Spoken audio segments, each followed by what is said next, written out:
So again, welcome. In terms of our access options, we are so grateful to our interpreters for supporting this workshop. There's our Spanish language interpreter, Aldo, and we have two ASL interpreters, Lizzie and Carrie. So for closed captions, as I shared on the screen, you can turn that on. It either is the button on your dashboard that says closed caption or live transcript. And for everyone, so that we can all experience this in a robust way, I'm going to ask everyone to find the globe, the interpretation globe on their Zoom dashboard, and select whatever language you want is best for you to participate in today. So if that's Spanish, select Spanish. If that's English, select English. If you have any technical needs or assistance, please feel free to use the chat and I can support you with that. If you are going to be using the ASL interpreter services, then please, you're welcome to pin the ASL interpreters. We have two and their names do start with ASL interpreters, so you should be able to find them. Like I said, tech support questions, feel free to use the chat. I will monitor for that. And any other questions that come up, you're welcome to use that. Please please make sure to mute yourself for the time of the workshop when you are not speaking. This helps with language access because it means that our interpreters don't have to choose between folks and we don't have to hear outside noise. So this helps us all participate in this conversation and in this wonderful workshop. I think I chat, keeping mute. Great. So I'm not seeing any questions. I want to share a little bit about the California Arts Council, just as some context before we get started and before we jump into this content that I'm very excited to be in space with Push Dance Company and with Dancing Around Race. So my name is Catherine Canton. I'm with the California Arts Council. I use they, them pronouns, and I'm the inaugural Race and Equity Manager here. I'm here with the California Arts Council. We are the state's arts agency, and we were founded or established in 1976. Multicultural programs and efforts have been part of the origin story of the CAC, and there's always more to do, right? As we all know, if you're participating in this workshop series, you know that. Especially since we have this grand vision, right? Where we want to co-create a California where all people flourish with relevance and expansive art and cultural ecosystems around them. So in 2017, the agency renewed and clarified our systems analysis. Under the leadership of our Deputy Director, Ayana Kibori, and then Interim Director, we joined a national network called GARE, the Government Alliance on Race and Equity. As a government agency, it is our responsibility to steward public policy and in specific cultural policy, right? And also public funds so that all communities, including Black, Indigenous communities of color, and all historically and systemically under-resourced communities can flourish and thrive through artistic and cultural practice. And that is why it's so important for us to know our past, right? As individuals, as stewards of agencies, so that we can envision a sustainable and just future. We know that systemic racism is the most pervasive and entrenched form of inequity in the United States, and that government agencies on all levels actually perpetuated and enforced racial inequities. This is why our work, and this is why this space is so important. In 2020, the council adopted the Creative Impact, the Arts and the California Challenge, our 2020-2027 strategic framework. And this was the first time that the agency as a whole created and published a racial equity statement. This was huge, even in a place like California, even in a place like the arts sector. So from that work, comes this workshop series. We named this the Innovation in Government series because it is just that. It is innovative for us as state employees, as maybe mundane as it seems, but it is innovative for us to work and collaborate on racial equity trainings and content with a grantee, and in particular with artists and culture bearers. That's exciting. I'm so excited to see this workshop series come to fruition. It honestly has taken 2 years plus to get here. So congrats all. The purpose of this project really is to explore racial equity through art making and cultural practice, to uplift and collaborate with artists and cultural practitioners, and to co-create a series of public online interactive workshops and a workbook. You all will be introduced to all of that in this space. We are thrilled. I am thrilled to be able to learn from the work of PUSH and Dancing Around Race, or DAR for short, and to learn with you all. So our staff, some of our staff, and hopefully some of our council members, some of our other stewards are joining. And if they're not joining live, I'll invite them to rewatch this series because we are part of this learning journey. We don't have the answers. In any means, and we're in this journey with you all. So I'm super curious to see the questions that come up, the solutions you all are trying out, or the better practices. And I want to just thank all the CAC staff that made this possible, all of our collaborators, and thank you to the facilitators and artists and cultural practitioners. Thank you.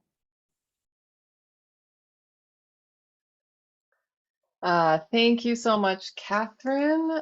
My name is Yayoi, and I am going to now share some slides with you. Thank you, Catherine, California Arts Council, our interpreters, and you, our participants today. Thank you for taking time on a Thursday evening to move a bit, talk a bit, think a bit, and hopefully come up with some fun solutions. My name is Yayoi Kambara. I will be your lead facilitator today. And I have my guest, Beatrice Thomas, with us today, who some of you may already know.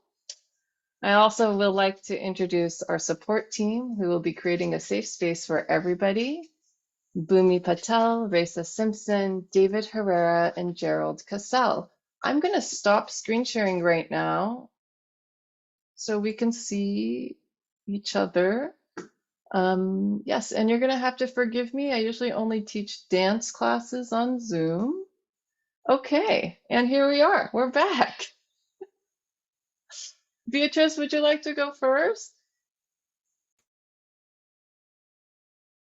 Sure thing. Hello, my name is Beatrice Thomas. I use they and she pronouns, and I am an artist in addition to being a cultural equity strategist, and a consultant for those who wish to see, who really wish to like take ownership of their equity journey and operationalize. Back to you, Yayoi.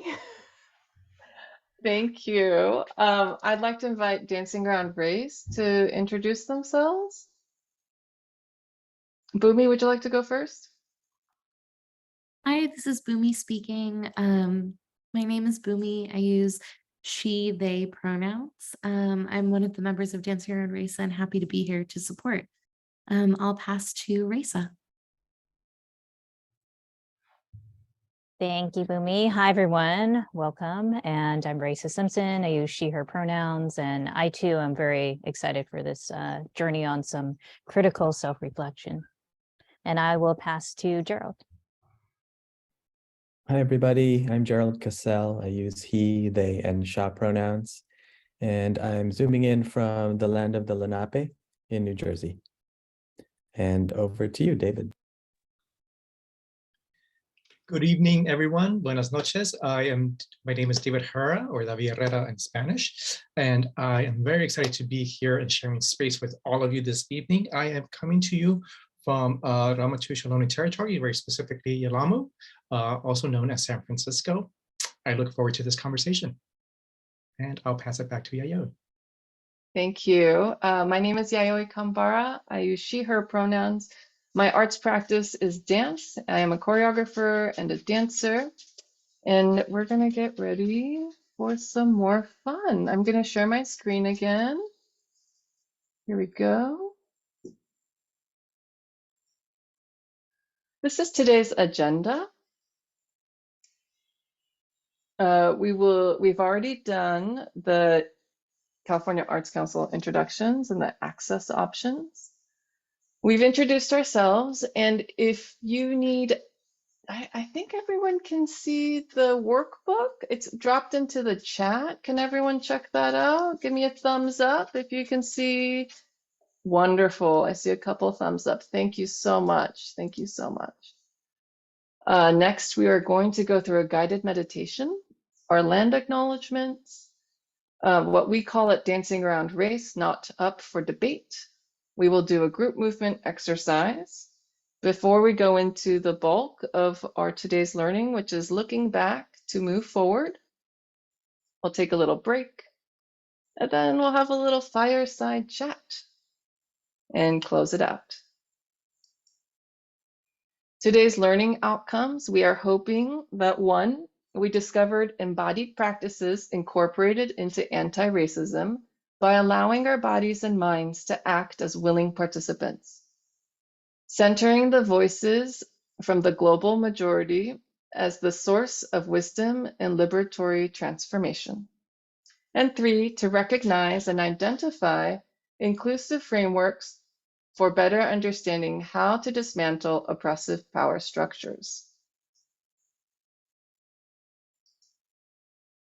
And I'm going to pass it to Bhumi for our land acknowledgement. Thank you. This is Bhumi speaking. I invite everyone to look away from your screen for a moment. If you're in a place where there is still sunshine out, perhaps you can look out a window.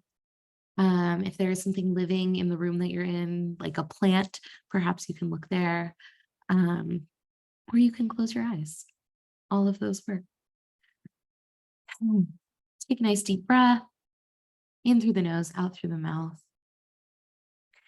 As I've shared, my name is Bhumi Patel. My pronouns are she, her, and they, them. I'm a Gujarati first-generation US citizen. I was raised on the traditional lands of the Seminole people.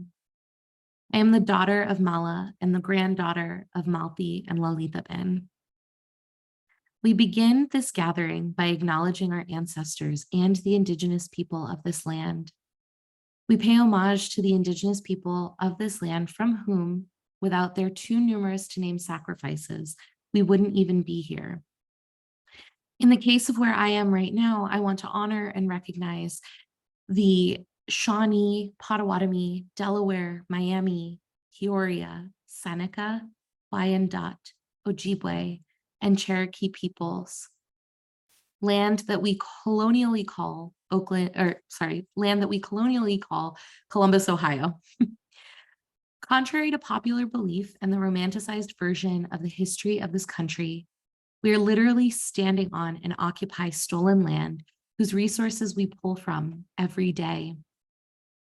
So we appreciate not only the historical sacrifices, but the modern day ones too. We pay respects to elders past, present, and future.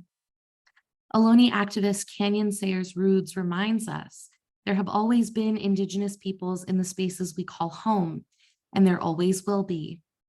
The acknowledgement process is about asking, what does it mean to live in a post-colonial world? What did it take for us to get here? And how can we be accountable to our part in history? I encourage you to please place your ancestry and where you're from or where you are on this Zoom call in the chat. For those who perhaps don't know whose ancestral land you reside on, I encourage you to check out native-land.ca. I'll put that link in the chat. In acknowledging stolen land, we would be woefully remiss if we did not also acknowledge stolen people, enslaved Africans that were kidnapped from their homelands and brought here to work these stolen lands. All of these acts, from the theft of land to the theft of human beings, created this faulty foundation of a country built on the backs of the oppressed. We acknowledge native land and the people that labored on it in order to show both honor and respect. But we understand that acknowledgement in this country is only a small gesture and a first step towards healing, reconciliation, reparations, and liberation. But it represents our commitment to history telling, to truth telling, to honoring present day obstacles, and to standing in solidarity with all oppressed people. Importantly, we begin all of our gatherings with this acknowledgement because we cannot say that we are a cohort dedicated to racial and cultural equity and not ensure that everyone's authentic narratives are brought into the space. I invite you to bring your attention back to your screen, look around at the other folks that are in the room with you, take a look at the chat just to get a sense of the beautiful diversity that is here with us today. And I will pass the mic to Gerald. Thank you, Bhumi. We're going to lead you through a guided meditation. And we've been doing Dancing Around Race for the last 4 years. And from our very first gathering, we practiced a guided meditation, and it's nice to keep it. And it's also a way to remind us about the breath and the body, that we are not separating the mind and the body during this work. And one way to remind ourselves when we do feel emotions and things that might come up that might be uncomfortable, you can always go back to this space of meditative or contemplative breathing. So you're invited to look away from your digital screen or keep your eyes closed, maybe soften your focus. Find a comfortable seat if you haven't already done so. And you are welcome to adjust your position at any time. And I invite you to, if you're looking out, to just gently lower your gaze. Take a deep breath in and out.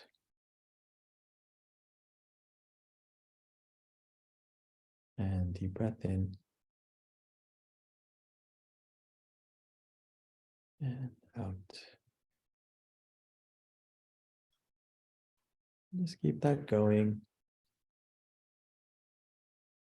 Also observing when your mind starts to wander.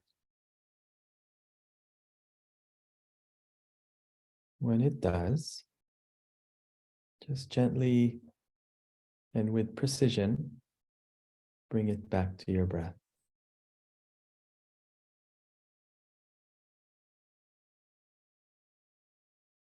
And out.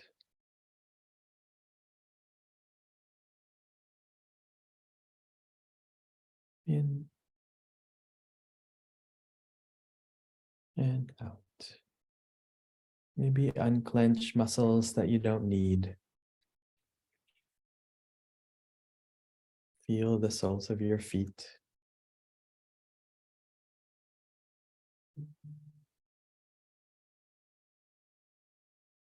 Sensing your belly fully investing in your inhalation and out. Let your arms have some weight. Give them some weight and heaviness. Relax the roof and root of your tongue, roof of your mouth and root of your tongue.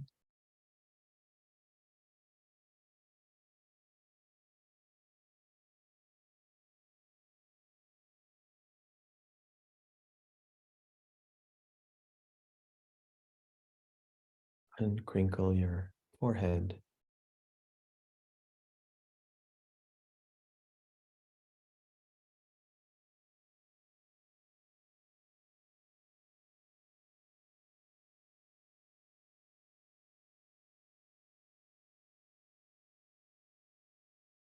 And then 3 more collective breaths. Take a deep breath in and out. Deep breath in and out. And last one. And out. Great. Thank you very much. And I invite you back into the Zoom space. Thank you so much, Gerald. And thank you, Boomy, for the beautiful land acknowledgement. Next, I'd like to invite David to share our community agreements for today.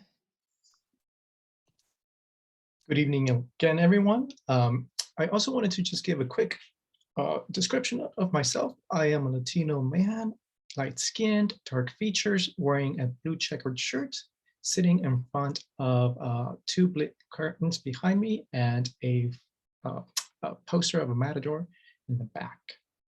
So community agreements for this evening, items that are not up for debate during conversation, both in the breakout rooms and in the large group settings, set up by Dancing Around Race.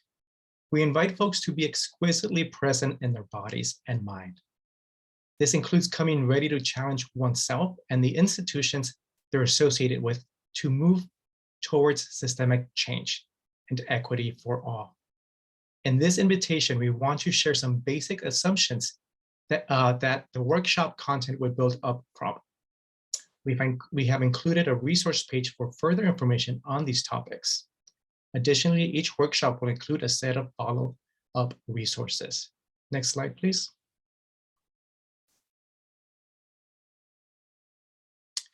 So items not up for debate this evening. That white supremacy exists as a system that hurts us all and disproportionately hurts people of color. That white people have a responsibility to dismantle white supremacy.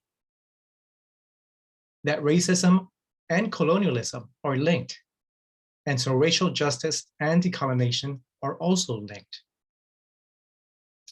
It's not if racism, colonialism, and white supremacy exist in our community and nation, it's how we intend to address and fix it. That systems of oppression exist as one overarching matrix of domination. Oppressions intersect and are interlocking. People experience and resist oppression on a personal, communal, and institutional level. I'll pass this back to Yayoi. Sorry, that was unfinessed, friends. I just bumped the mouse and it just went to the next slide. Thank you so much, David, for sharing our not up for debate. Is everyone getting a look into this lovely chat? I love seeing and learning about where everyone is from. I feel like when we get to land into our bodies in a way that feels like home, I can show up as a human being and as a person. So I think these not up for debate and this land acknowledgement and this meditation has really prepared us for this moment. So now I invite you to get into some group movement with me. Today we're going to work on a little practice I call kintsugi, which is the art of repair or golden joinery. Has anybody maybe heard or seen the kintsugi work in ceramics before? So this is a Japanese ceramic form where gold filament is used to fill the cracks of broken ceramic pieces. And often they're just so beautiful. I'm going to stop sharing my screen right now. And I'm going to use this metaphor as we warm up our hands, because I don't know about you, but I don't have a great heater. And so we're just going to start warming up our hands, and I invite you wonderful to be in whatever comfortable position you need to be in right now. And hopefully we're going to hear a little bit of music soon. And you can be in your chair, you can be lying down. This all looks so good already. And we're going to just wake up these fingers. Perfect. And let's go ahead and start with the top of our head. And you can just give yourself a little tap. Just a little tap. That's right. And you can go down to your face, back of your head. Sometimes maybe the taps need to turn into a little bit of a self-massage moment. Just enjoy this. Try to enjoy this wonderful moment. And go ahead and travel down your neck and down your body. There's a place in the sun where there's hope for everyone. Squeezing out your arms, tapping out those arms. And if you're cold like me and it feels appropriate to stand and move around, that could be great too. And if not, that's fine too. Whatever you feel good about right now. Breathe into that body, that beautiful body of yours. Make it feel like home. Tap it out. Warm it up. You can go down the limbs. You can bring the limbs to you. Like an old dusty road, I get weary from Now start to find some waves. moving on, Little waves in your body. moving on, Any kind of wave. like this It can be side to side, troubled forward and back. Little I've been circles. rolling since my birth, moving on, Going back into your seat if you want, or getting back up. Anything is fine. But let's just pause. There's a place Was something a little tight? Did you experience something tight or something a little painful? Now let's not try to move through it. Let's just be gentle with it. So let's just touch that spot that might have felt a little tender. For me, it's on my back. I'm just gonna circle it, and maybe if you can't reach it, you're gonna circle it with your mind's eye or your intention. in the sun. Give it some comfort. You don't have to push yourself harder, you just get to be right there. And just continue to make movements, wave along, that are comforting and remind you of a sweet taste. Could you imagine tasting honey as you're moving? And maybe because you're tasting honey in your mind's eye, your movement is like moving through some thick honey. And if you want, you just go back to tapping, giving yourself some self-care when you need it. Maybe it's a stretch. Yeah. Oof.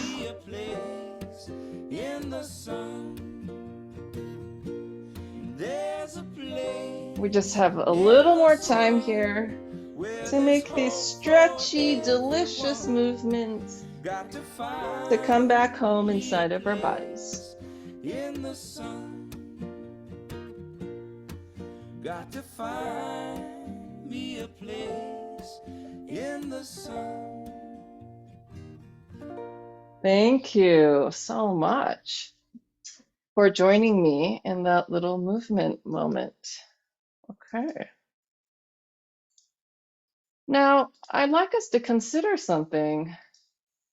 So, in Native Hawaiian, the past is kawa ma'amua, the time in front or before, and the future is kawa mahope, the time which comes after or behind. And so this idea of Hawaiian time, where your back is to the future with the eyes fixed on the past, is something that we don't really consider in at least the English that I know. And so when I think about the future, I'm often asked, what are you looking forward to?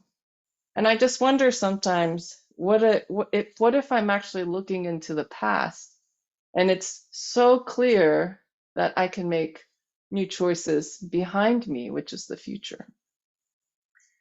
I'm going to invite you to do one more movement exercise. And we're going to gently find our spirals together. So I'm going to stop sharing so we can have another piece of music. And go ahead in your chair or in whatever comfortable position you'd like to be in, whatever your neutral might be, go ahead and look over your right shoulder. And breathing into that spiral and coming back to center. That's right, and doing the other side, looking behind your left shoulder. Breathing into that and coming back together. Now, how can you aid that spiral? There's nothing you can do that If you can't be done. move your pelvis, Nothing you if your can right sing knee that and can't right be pelvis sung. move forward and your left Nothing hip you and your can left say knee move can backwards, multiply the game. can you actually twist further?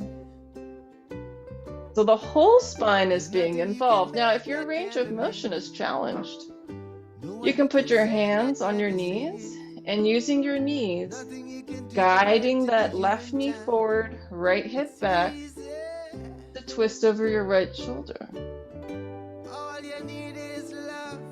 And go ahead and let's just switch back and forth a little bit. Left shoulder, right shoulder. And if you continue this momentum, the spiral is the natural way we actually move through space. Yes? So it feels like we are doing a forwarding of movement as we spiral. Another way to think about this is that the shoulders are oars. And we're dipping the shoulder into the water, spiraling out, dipping the other shoulder, spiraling out, and traveling forwards. Now reverse it. How do we move backwards? Now I invite you to get into a more moving position if you like. And just take a movement meditation. Don't worry about what anyone else is doing on their screen. And in whatever space you are in, let's just travel forward. Just for a minute. We're going to travel forward for a minute. That's right. Beautiful. I'm not looking, but if I were looking, this is really lovely. Traveling forward. We're 40 more seconds.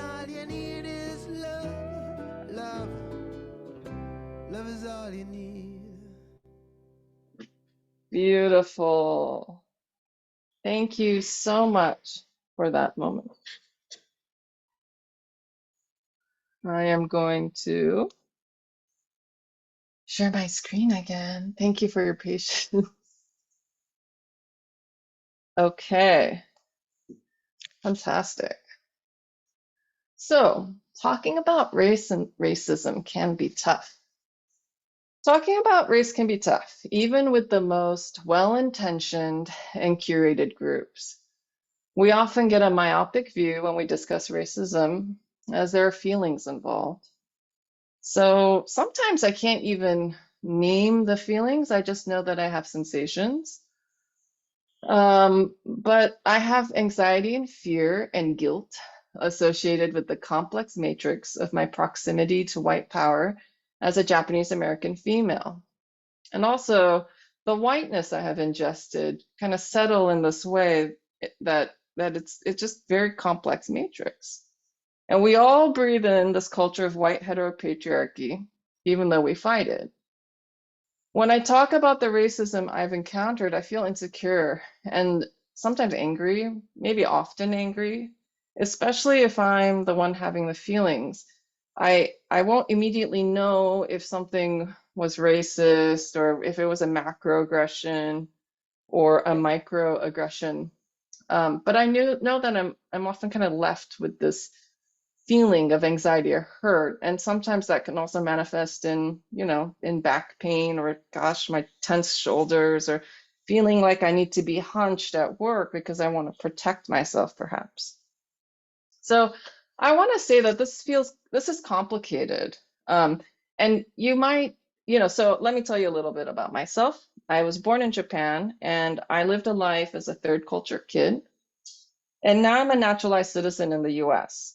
I understand the glass ceiling and the bamboo ceiling.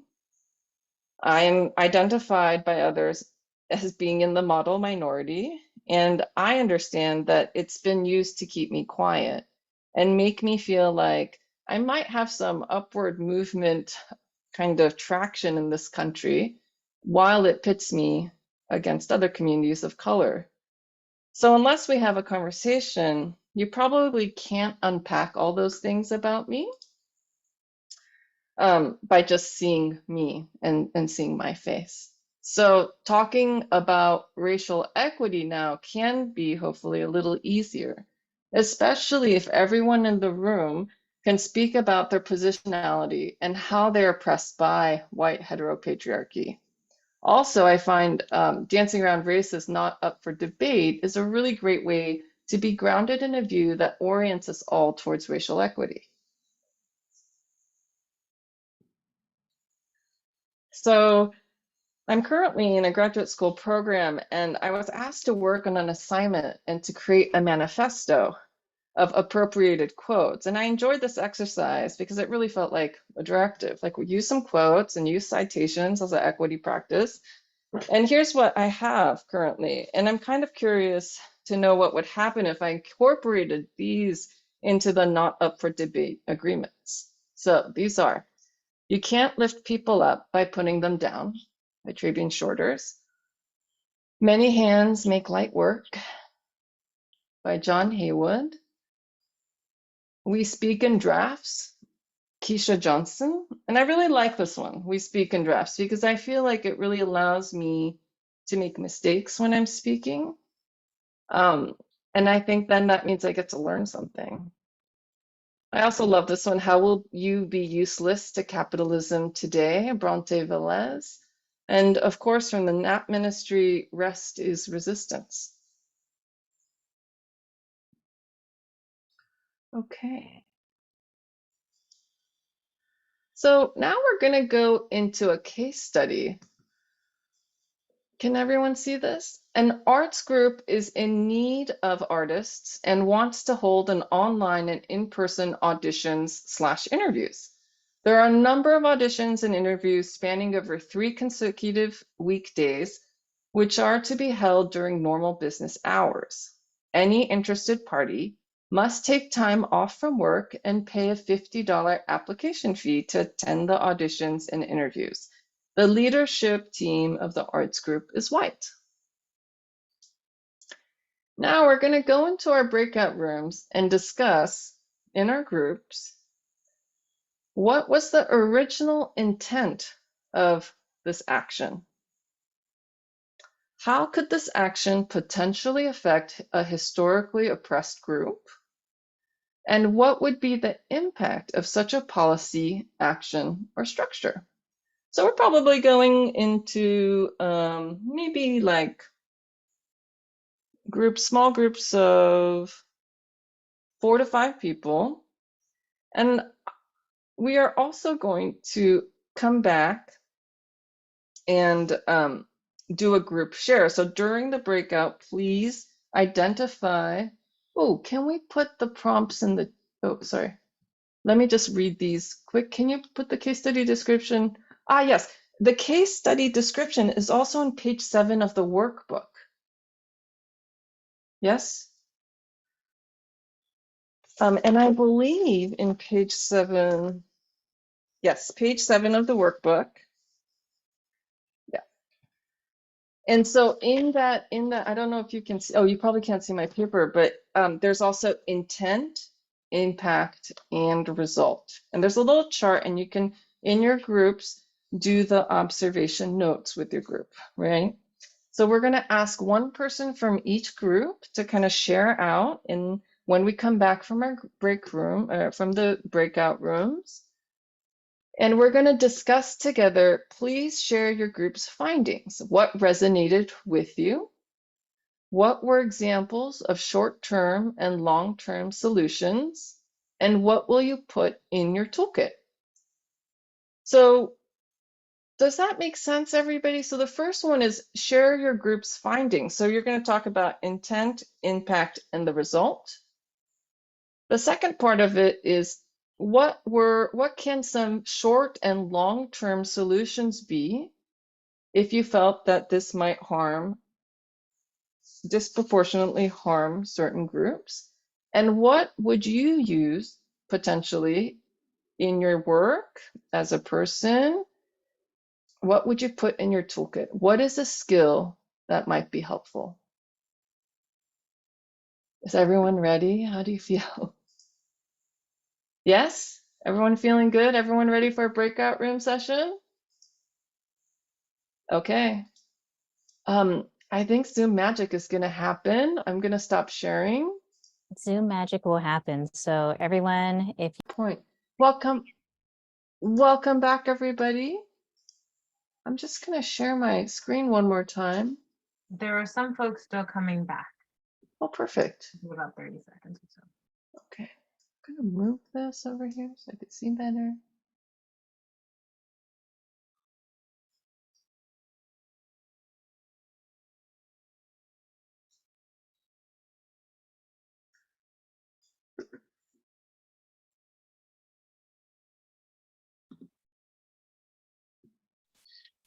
As everyone is returning, and I'll say this again in just a minute, as everyone is returning, we will be opening up the floor to hear your thoughts, ideas, discussion that may have come up in your breakout rooms. We will give each speaker about 2 minutes time to share what they want to share, at which point, if it's going a little longer than that, I may just come on in and interrupt. So apologies ahead of time. And that way we can give time to other people and hear other experiences and voices in the room. Okay, I know we're waiting on a couple more. Are we all back in? It sounds like we're back. Okay, great. In case you missed it, we will be opening up the discussion to the entirety of the group. We do ask that when you're sharing, you take about 2 minutes time to share. And although there is probably a designated person per group, we do want to hear from others. And so therefore, that's why the time limit is existing. But please let us know if you need extra time to get your point across. Okay, I'll pass it back on to Yayoi. I just wanted to share one more time the discussion slide. So you can have a little guide of what we're going to share. So please share your group's findings, what resonated with you, what were examples of short-term and long-term solutions, and third, what will you put in your toolkit? I would like to stop sharing so we can see each other's beautiful faces. Does that sound okay? Or little photos? Okay, here we go. Okay, who would like to go first? And for instance, so Naomi Cabral, I saw your hand go up immediately. So we will start out with you, Naomi. If you can also maybe, if you know your groups who was with you, you can either name them, or whoever was with Naomi, you can raise your hand, please.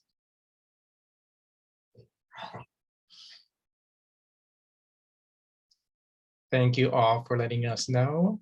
Excellent, Naomi, please go right ahead.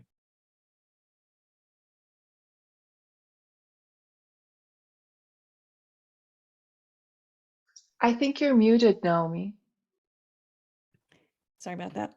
I think we all felt that the application fee was inappropriate and also too expensive, therefore limiting how many people and what kind of demographic would be able to participate in these interviews. And then also it didn't feel inclusive, completely inclusive to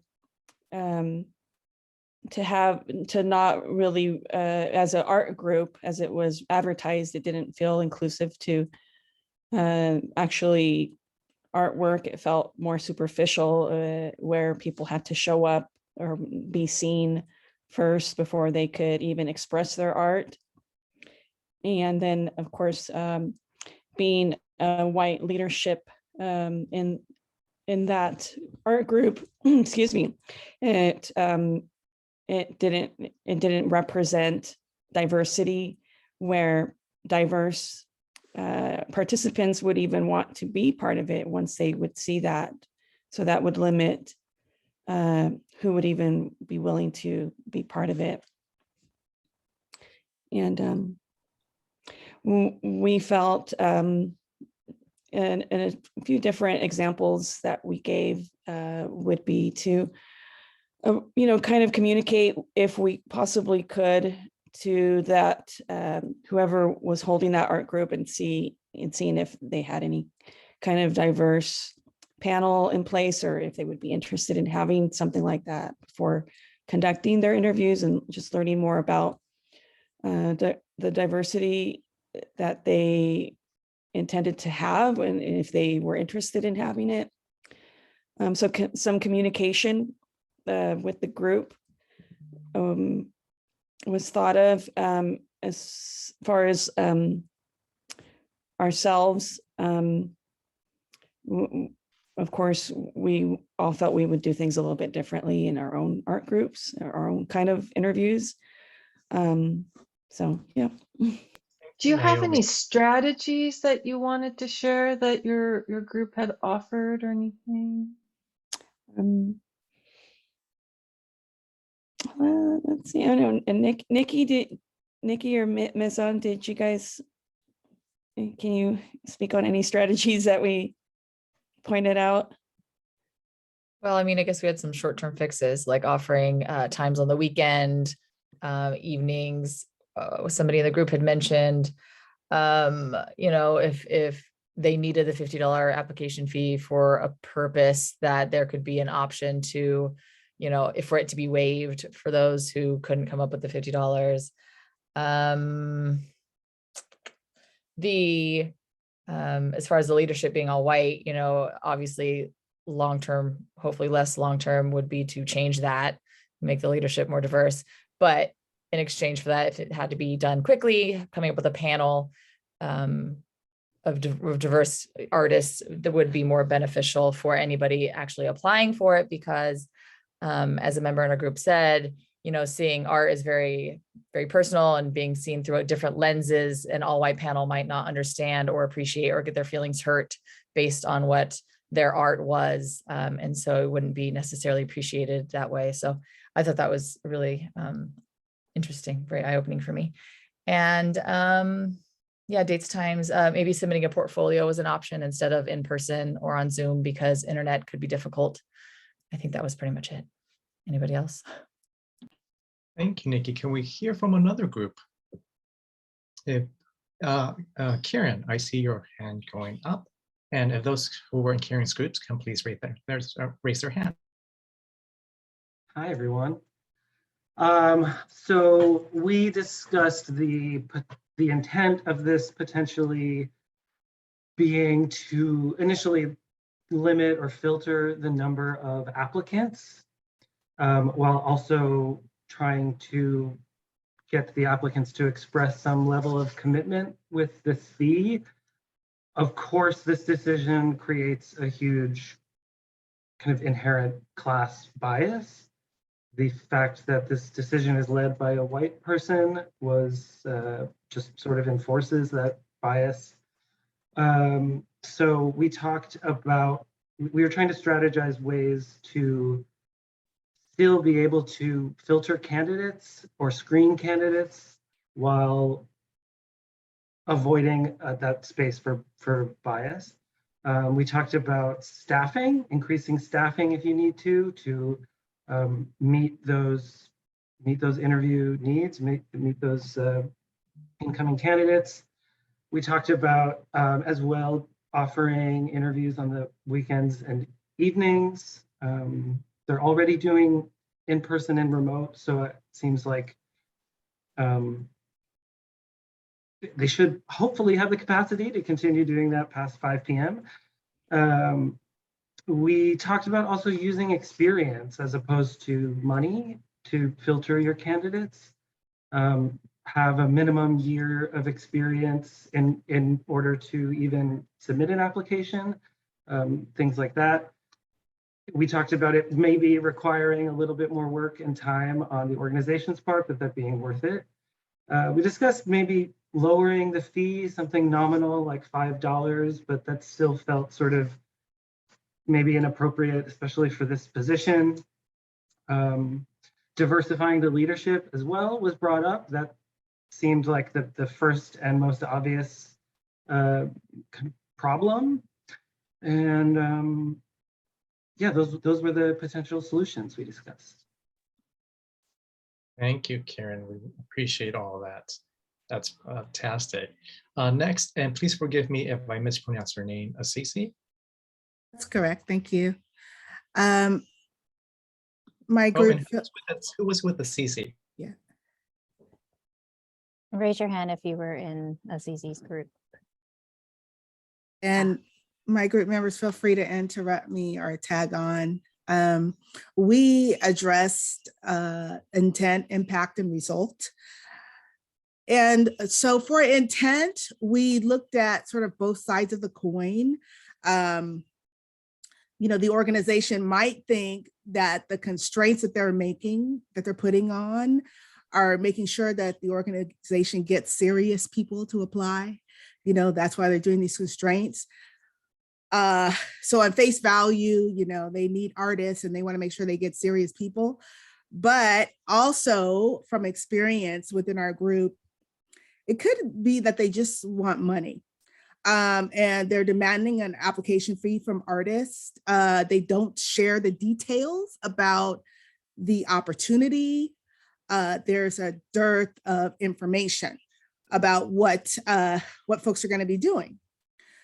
Now, the impact of the constraints on who can apply for this position are a loss of income for people who are gig workers, which would be a lot of artists because they would have to take off time. It's also excluding people who can't afford the application fee. And so even if the organization is intending to only get serious people also have to eat and pay their rent. And so they may not be able to take off work. And then the result that we have is only the people who already have enough money will be included in this opportunity. There is no equity. And there's also no personal agency for the artists because there's insufficient information for them to make a decision about, you know, the compensation or the parameters of the job. So those are the three things that we address: intent, impact, and result.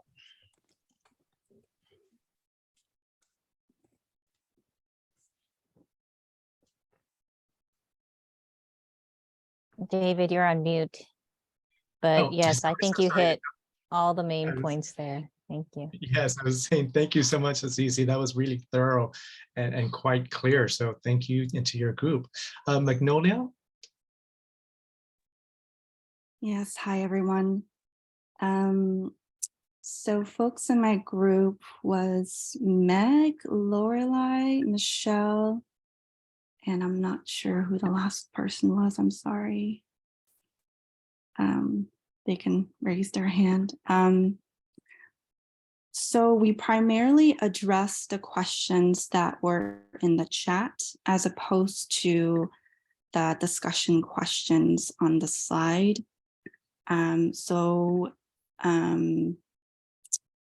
Folks in my group, feel free to just chime in if you would like to address the questions from the slide. And I'm gonna offer perhaps a more brief overview of what we shared because I feel that a lot of things have already been said. But I think in general, there's a very classist attitude in this case study, in the language and the way that it's, you know, it's presenting itself to artists. Meg was saying that asking people to take time off is not realistic. So she was sharing there was an obvious inequity there. Lorelei was saying that $50 can be a lot, right? And she felt that it was not okay to ask for that amount of money for interview and audition. One thing that I remember Michelle sharing was thinking through the leadership team of the arts group is white, and how perhaps the team's social economic status is reflective of the languaging, right? And I know it's just a case study, but it's reflective in the way that these auditions and interviews are being organized. And so class was a really strong theme here, perhaps as opposed to race. But in terms of thinking through how this action potentially affects a historically oppressed group is I thought about when I was living in the Twin Cities, Minnesota, and there's a large Southeast Asian and Somali refugee and immigrant population there, and how that particular experience impacts their class status, financial stability, and thus, will may exclude them from participating in this audition interview.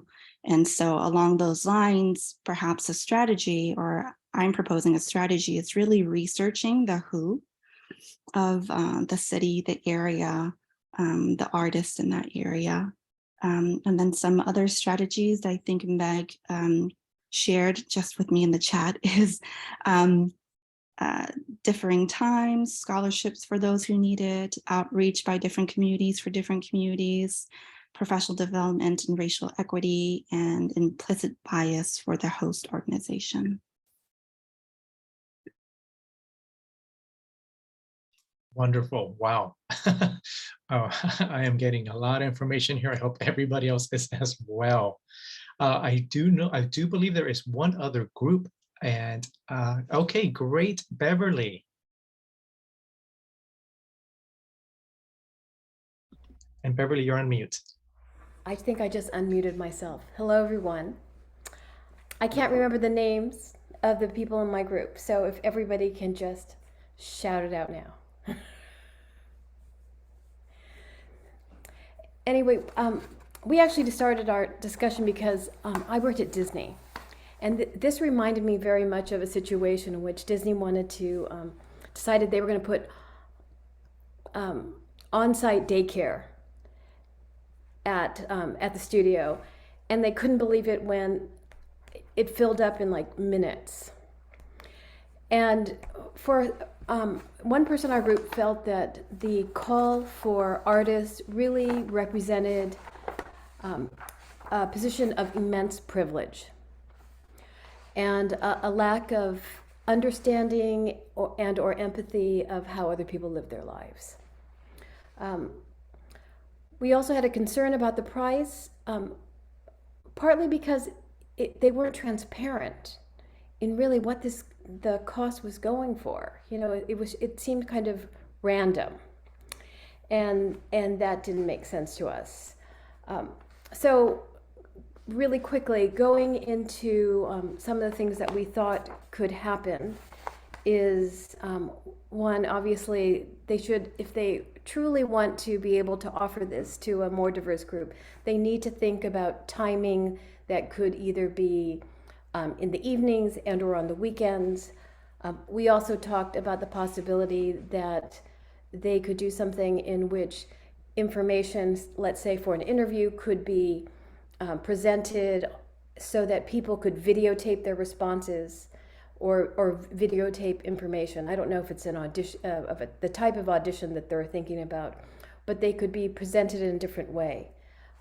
We also talked about, from a pricing standpoint, that perhaps there could be a pay what you can option, or something else, and maybe in which somebody could, You know, I know that this happened at my son's school. They did a trip to Washington, D.C., and a few of them wrote essays.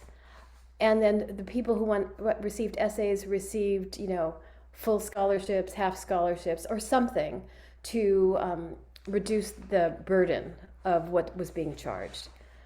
Let's see, what else was there? There have been so many good ideas in the last 20 minutes. I'm a little lost at words to remember the other things we discussed. And that's okay, Beverly. You don't have to remember it all. More things will probably be popping up. I know that Jen Lovern is also ready to share from their group. Yeah, so we had Jenny, Jamie, and Isabel in our group, and lots of great ideas that I'm hearing, and we discussed many of those around you know, kind of the obvious issues with the way the whole thing is set up. But I think the most fruitful part of our discussion was around the idea of the white-led organization and kind of what the intent was for the organization. And Isabel brought up that kind of as a first step, that the organization itself could do some internal looking and thinking about its own whiteness and what its intentions are. And then we talked about kind of that move maybe towards diversity and how a lot of times organizations want to diversify to check a box, but not really develop a kind of authentic change within. And so we talked about how, you know, if they are a white led and maybe even practice a discipline that is maybe European in nature, that perhaps a more authentic move might be for them to think about what sort of partnerships they could develop with other organizations so that there could be a synergy between their mission and another organization's mission to, you know, accomplish, you know, kind of extending beyond their own whiteness, and seeing kind of like how that might also influence their own mission and then by default, their programming. Can my group people help me out here? Because we had such a great conversation and I'm worried I didn't catch it all, but it was really kind of just about a internal reflection.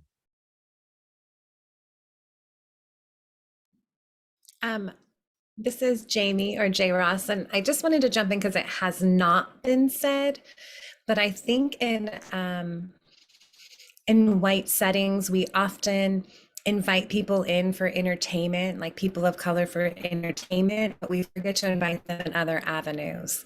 And really looking at that situation, it's really important. So I love when people mention just bringing people into the discussion or making sure we're hiring correctly, but also as light-skinned folks, making sure that we're not just inviting people over for entertainment. So just one point I thought was worth making. Can you expand on what you mean by inviting them in for entertainment? Yes. So back in the day,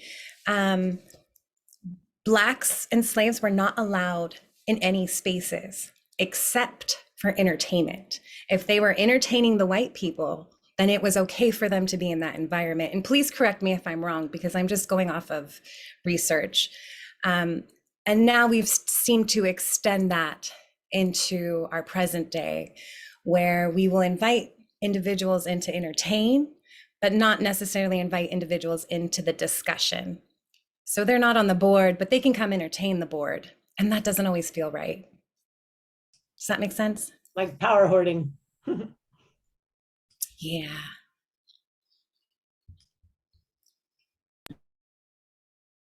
I think that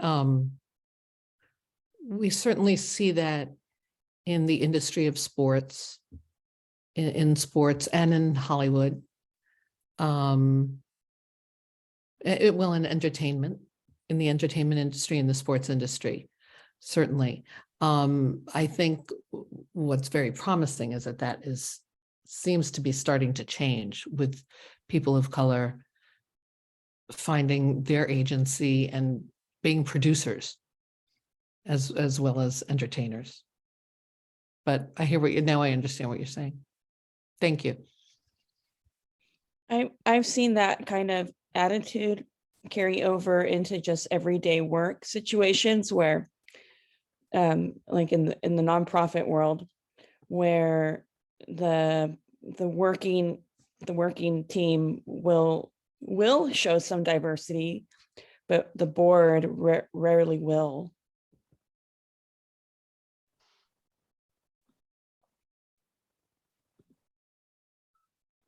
Y'all, this is good. This is good. Keep it going. We got a couple of minutes to continue this conversation, and we'll actually also come back to it a little later.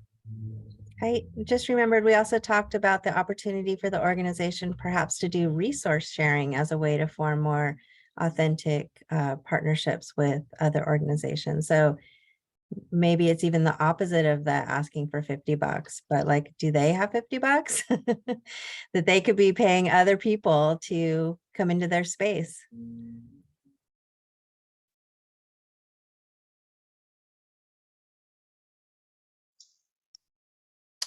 Anybody have something else to share before we go on a break very shortly?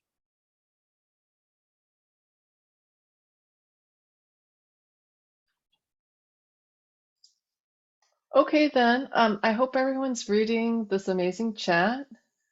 And we are going to take a quick little bio break, but I hope you come back because Beatrice and I are going to model a conversations about the permissions and consents needed to talk about a racialized incident at work.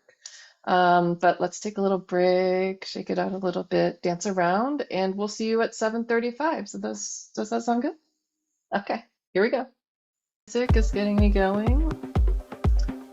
Okay, we're back. All right, amazing. Okay, I'm just gonna get moving because we only have 25 minutes left and it's starting to feel a little short and stressful to me. Thank you so much for coming back. I hope everyone had a nice break. I wanted to invite Beatrice Thomas, my dear friend and colleague, to join this conversation with me. Ooh, I better share my screen, everybody. Hold on. Okay. Hold on. I'm getting better, I think, as we move along this evening. Okay. I met Beatrice in 2018 when I was in the APAP, which is the Association of Performing Arts Professionals Leadership Fellows Program. I was in cohort 4 and Beatrice is in cohort 2. Wow. And after listening to her speak, I felt not only the command and the performance of them as a performer, it was just so profound and like just generous, honest, truthful. But I also heard an invitation, excuse me, to learn and to make mistakes and to also have a lot of joy and a lot of fun in the process. So as an artist, I felt really invited into this anti-racist practice. And as a dancer, you know, my training is that we kind of, and maybe this is more internally driven, maybe it's not just all the training we get, but, you know, we want to be perfect and we want to be great. And here was a situation where I knew that Beatrice was actually inviting me to speak up, to show up and make mistakes. And it was super scary. But I also knew that this is a real friend and colleague, someone who really values curiosity over ambition. And this is the kind of artist I'd like to become. And so please welcome Beatrice Thomas into this next conversation. Hi, Beatrice. Oh my God. I didn't know that I needed that for the emotional weather that I have been experiencing. But thank you for that. That was a real cloud clearer for me. And if I knew more about weather, I'd be like, it's a gust in from the south, meeting the, you know, but I don't. So, hi, Yayoi. Hi, I can't see your picture, which is so strange. Okay. But Beatrice, I think you can stop sharing even, or oh, well, there's one more thing. Tool. Yeah, you're right. Okay, let me do that. Let me do that. So I thought Beatrice and I could model a conversation that's going to demonstrate the consents and permissions needed to talk about race or racialized experiences at work. So Beatrice, can I share something that's been stressing you out a little bit? Yeah, absolutely. Does this have to do with work? It does have to do with work a little bit, yeah. Can I offer a frame for you? Yes, yes, that'd be great. So I think talking about race can be really hard, or a racialized incident can be really hard. And so in this case, this is where I love templates. Like, please give me a template for what to say because I feel awkward and it's uncomfortable, right? But fundamentally, there are like 3 key things that can be, you can kind of remix and use to move a conversation forward. So in this case, it's sort of a reporting, but I'm hoping that you'll be able to catch how you can utilize these, like identifying one's feelings, identifying the problematic comment or behavior, and then describing the impact, right? It's basically the exercise that we had before, except it's giving you a script for how to engage in a conversation. And so this can be applied in a variety of ways. And I think what is useful is that it allows anyone to if you experience something that is up against your values, that is creating tension in what you feel and know to be right, this allows you to express it from your feeling base. I feel that this is problematic behavior. So shall we try, Yayoi? Should we try it? Using that frame. I think that you are muted. You think that after all this time I'd be much better at that. Okay, I'm gonna stop sharing so we can see everyone's faces, and I can see your face. Apologies for my lack of Zoom knowledge. Everyone, although I've been doing this for years, I don't know what's happening. Okay, so Beatrice, something came up at work the other day, and I felt like I was doing all the right stuff and taking the proper action for this complaint that was made. But then I guess there was a comment where somebody told me that I should be taking a pause. And that impacted me because the pause comment was said by a white, able-bodied, cisgendered artist, and I felt like she somehow didn't trust me to be able to move a conversation forward that needed to get moved forward. And it made me feel funny. First, I was like, wait, I wonder why. It just made me feel like, huh. And then it kind of made me feel upset and angry. Because then let me give you the backdrop. So it was brought to my attention from my director that there was a problem with some words in a contract. And artist in our rehearsal process, and I'm the rehearsal director, brought it up and said, this is ableist language. And I said, wow, okay, well, let's make sure that it's not just the director and the artist speaking, that there should be another person just to kind of help witness and mediate the conversation.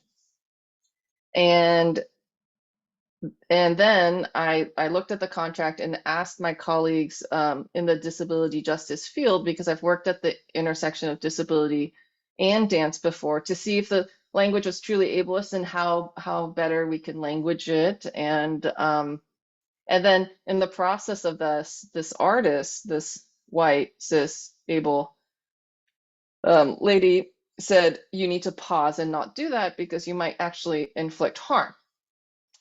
And that's when I had all these feelings come up. Thank you for sharing that. And I just want to give you mad props, because one of the things that I heard you do when you were communicating is that when you were sticking to the behavior that was happening, and you were sharing not the details, but you got to the specifics of it. We don't know who this artist was. We do know the demographic information. We don't have information that can triangulate or pinpoint anyone, but we know what the key beats were around it, who was doing what job and what the situation was. So that is it's really important to avoid focusing on a singular person and to more think about what's the behavior, what went down. You also were really clear that you had some unresolved feelings in there. So I like to start any kind of engagement when someone is coming to you to report something or to share something with inquiry. You know, when did this happen? What's the time frame that this happened in? Oh yeah, this happened a couple weeks ago, and I should also mention that this is a small or mid-sized at the most organization, and so it doesn't have the full HR staff that maybe a larger organization may have. And so at the time of the reporting of the ableist language, what did you do? I looked at the Right, go on.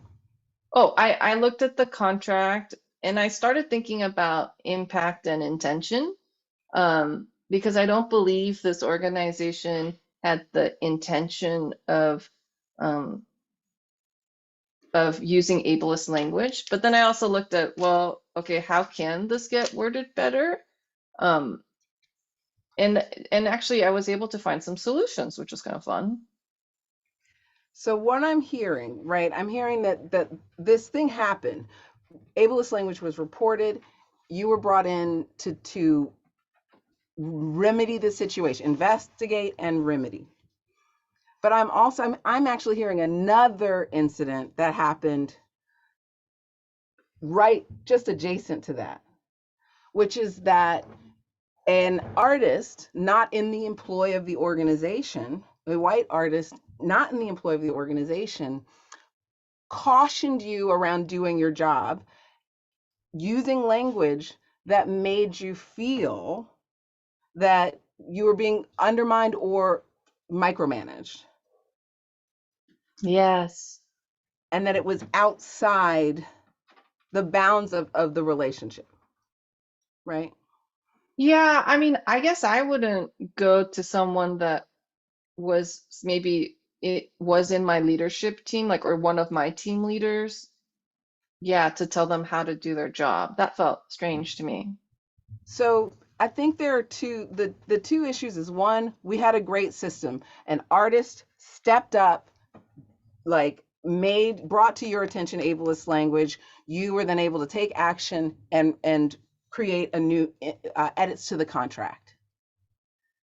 On the other hand, you experienced someone maybe taking an overstep, and it touched on some aspects of white supremacy culture, right? I remember when we talked about this, I think I was at, what do you want out of this, Yayoi? You're grappling with, what should I do? But what do you want out of this? Well, one of the questions I have is, should we, oh yeah. Are we sharing? Viewing note, if it would be helpful to see Yayoi and Beatrice, please use the speaker view option and they both will be on the screen for you. Sorry. Oh, okay. Just an access point, just an access point. That's a great access point. Thank you.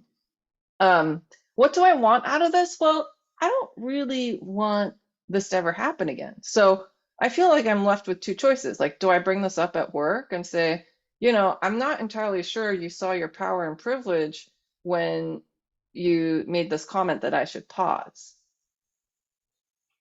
And I think our conversation was, I was like, you're like, should I not? Should I call them out? And I was like, how much time do you have?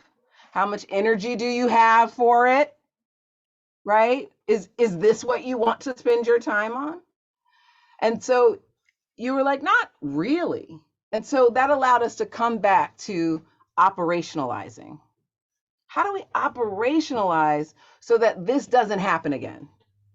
so that we can try to mitigate. What do we talk about?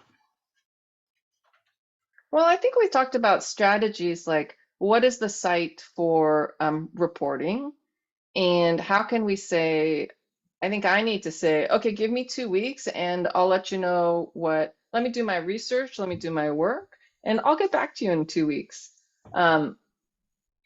Yeah, I think that clarity was needed. And I think that system of also, I feel like these very important sentences, I felt these feelings when you said this comment or behavior, and then you described the impact. I think that could have been used when the initial reporting was being made about the contract.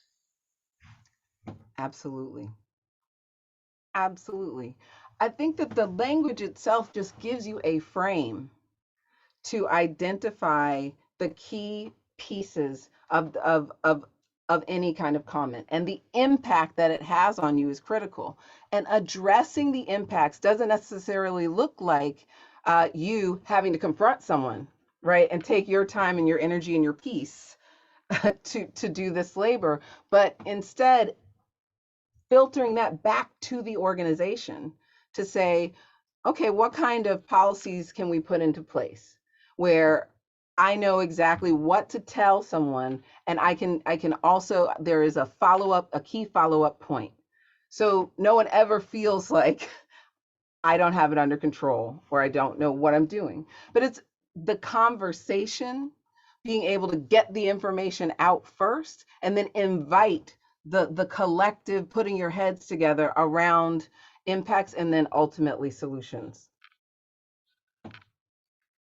I love that, because sometimes I think, I have to do all this work because I love my field. I love dance. I love performance. And whatever that community is, some people say it's real, some people say it's not, but I love my field and I love my profession. And sometimes I think, oh, well, maybe I need to do it one person at a time, but I actually love this strategy, Beatrice, what you're saying, this operational systeming, because that's actually something that I could do without feeling like I'm doing all this unpaid labor. And also we're creating systems that could work for other people in the organization and the field.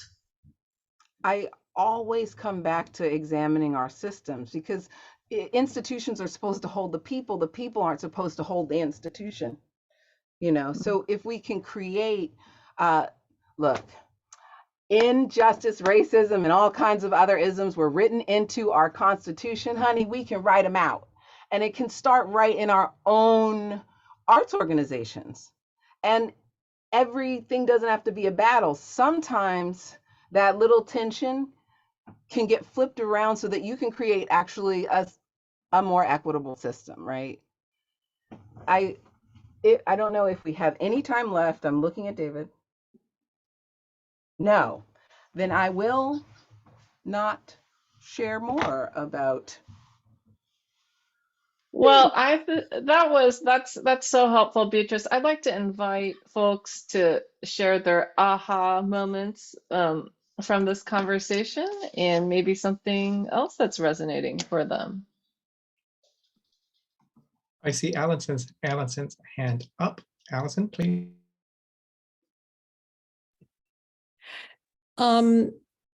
Are we being asked and invited only to comment on the exchange between Yayoi and Beatrice, or are we invited to share about racism that we've encountered? Let's keep it to the workshop. Maybe let's do ahas and what's resonating and what can we put into our toolkit. Okay. I'm sorry, go ahead, Catherine. No, I want you to. You go ahead. I was just going to say that I work in education via the arts. It's not necessarily, it's the Young Shakespeareans. We're kind of subversive. I look very white, Christian. I'm a Jew from New York. So there are a lot of assumptions that are made about me from people looking at me. And this past spring, I had one middle school, most 97% of the population we serve are Latino, Title I. And I had two things happen like back to back. There was a middle school student in an art class who told me that I was the oppressor. And I said, what do you mean? She said, well, you're white, you're the oppressor. And I said, and so that begat some very interesting conversation. And I said, you know, I think this is a really important conversation. I would love to have it with you. I don't think this is the time and the place, but you need to know that if you're looking at me and just seeing white and blonde with blue eyes and assuming that I'm the oppressor, that's racism in itself. But I didn't want to hammer her on it. Allison, This is not what we're doing. Well, I think that in our Wait, not who's up, speaking? I can't see who's speaking. my name is Raisa, and I'm part of Dancing Around Race. Oh, I see you. And I see you. I see you. I just want to say that, you know, in our not up for debate, we're very clear about what white supremacist culture is. So for you to say that a person of color is, you know, kind of like telling you something that is racist, people of color don't hold that type of power to name you as a white passing Jewish woman as a racist. I just wanted to stop you there because this is about providing safety for everybody to speak up on race. And when we say things like that, we need to go back to the not up for debate. I'm sorry that happened to you, but this is not the place to talk about reverse racism. So I just hope that I'm making that clear. Oh, Can I bring something up? Catherine, go right ahead. Oh, please. thank you. I find myself to be an apologist, and I would just like to hear from people about that. I feel like I overdo it. I'm an apologist in a way, and I just wanted to hear feedback on that. Is it appropriate to be an apologist after all this white supremacy? And that's fine, or Sorry, my little one's am I coming laying in. something on people of color by being an apologist? I think that, you know, folks can always, you know, when we start extracting and talking about, you know, just as like Yo-Yo-y and Beatrice were talking about, when we start extracting and talking about what people have done to us or somebody else's experience. Mom. Yeah, that's mommy. Sorry, I'll go ahead and let someone else speak.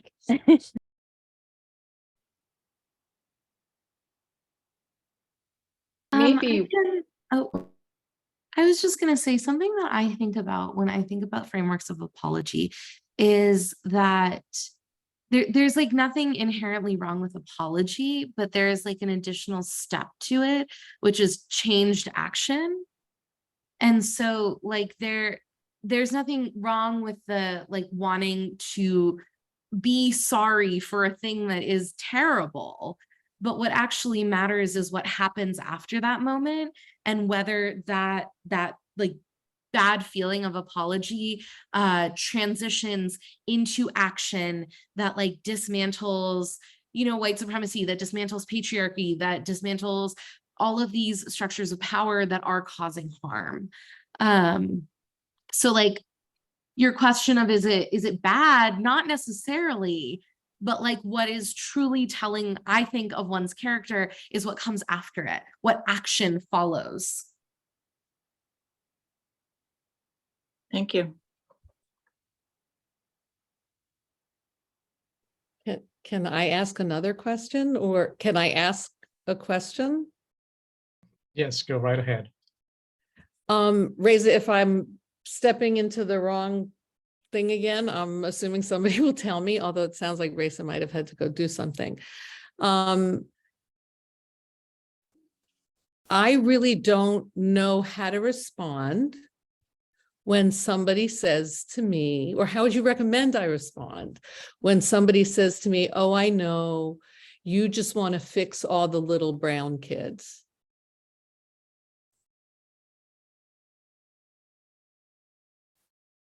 What might be a good response? I think I made a good response, but it was, I was stunned. So Beatrice will have her hand up, and then Amanda. Yeah, this is when I like to go to inquiry. Inquiry and utilizing wonder, right? And this is what I wanted to follow up with. But I think there are some internal questions. I wonder what the experience was that is making this person feel this way. I wonder what my reaction is telling me about how I feel. I think that asking questions, just even starting there, can you tell me more about that? What makes you? Well, he did. He said, I know how you white ladies are. And I think that you can start there with even more. Can you give me more specificity? I feel like when we are trying to have that dialogue, trying to understand more is always the place to kind of to start. And I think that it won't, I think even with using some of that framework, I'm feeling slightly uncomfortable. I feel like I'm walking into a conversation that I'm not quite ready to have. Thank you for your insights. I without knowing more context, but I do really feel like being in a state of inquiry is a great posture to be in. Thank you, Beatrice. You don't think that you. might have been interpreted as Allison, I'm gonna ask you insulting? to pause right there. Okay. Thank you so much, Allison. I just want to acknowledge that Beatrice and Raisa responded to a few of your questions, and I also want to track Other people, yeah. down. Okay. Thank you. Thank you. I also want to acknowledge and share that what I'm hearing too is that there are power dynamics. I'm not asking for a response at this time. I'm just noting and observing that there are also power dynamics between, especially if you're talking about youth responding to you as an adult. No, that was an adult. Oh, that's what I was saying. We don't need to respond at this time. So thank you. And I'm going to pass it over to our facilitators to close us up.